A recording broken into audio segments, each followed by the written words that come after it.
என் செல்வமே, வாழ்க்கை ஒரு நெடுந்தூர பயணம்தான். ஆனால் எப்படி இருக்கும், எங்கே முடியும் என்று யாருக்குமே தெரியாது. நீ வாழும் நாட்களில் ஒவ்வொரு மணித்துளியையும் மகிழ்ச்சியானதாக மாற்றிவிடு. அதாவது வயது செல்ல செல்ல தோல் சுருங்கும் தானே, ஆனால் மகிழ்ச்சியை விட்டுவிட்டால் வாழ்க்கையே சுருங்கிவிடுமே.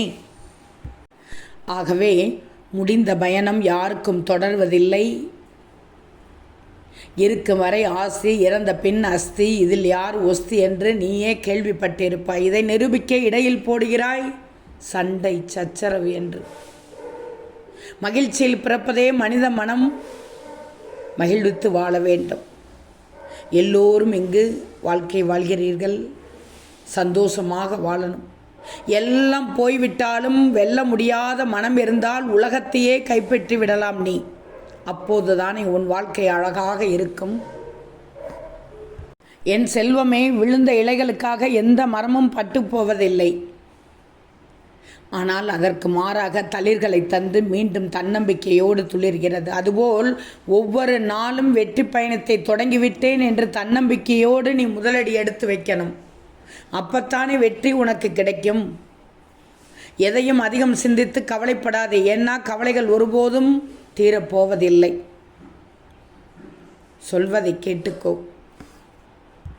சில நேரங்களில் என்ன வாழ்க்கை என்ற சலிப்பு தட்டி வாழ்க்கை மீதே ஒரு வெறுப்பு வருகிறது. சிலர் வாழ்க்கையை சிக்கலாக்கி கொள்வதற்கு இந்த சலிப்பு ஒன்று போதுமே. அதற்கு காரணம் என்ன தெரியுமா? வாழ்க்கை உனக்கு சில நேரங்களில் சலிப்பை ஏற்படுத்துவதற்கான காரணம் என்ன தெரியுமா? நீ இன்னும் வாழ்க்கை எனும் கலையை சரியாக புரிந்து கொள்ளவில்லை. புரிந்து கொள்ளணும். இன்றைய வாழ்க்கை சூழலில் எல்லோருமே சலிப்படைந்து விட்டால் என்ன ஆவது? எப்படி அடுத்த கட்டத்துக்கு செல்ல முடியும்? எப்படி வாழ்க்கையை வாழ முடியும்? ஒன்றை எப்படி அடையணும் அல்லது நிறைவேற்றி கொள்ளணும் என்று தெரிய வேண்டும். ஒவ்வொருவருக்கும் ஒவ்வொரு வாழ்க்கை உள்ளது. துன்பமும் வேதனையும் யாருக்கும் நடுவுநிலை அற்ற நிலை காட்டுவதில்லை. எனவே எதிலும் சலிப்பு என்னும் சரிவில் வீழ்ந்து விடாமல் இருக்க சலிப்பு என்னும் இறகுகளை விரித்து உதறு. வானத்தில் வட்டமிடு. இனி உன் வாழ்க்கை உன் கைகளில். ஓம் சாய்ராம்.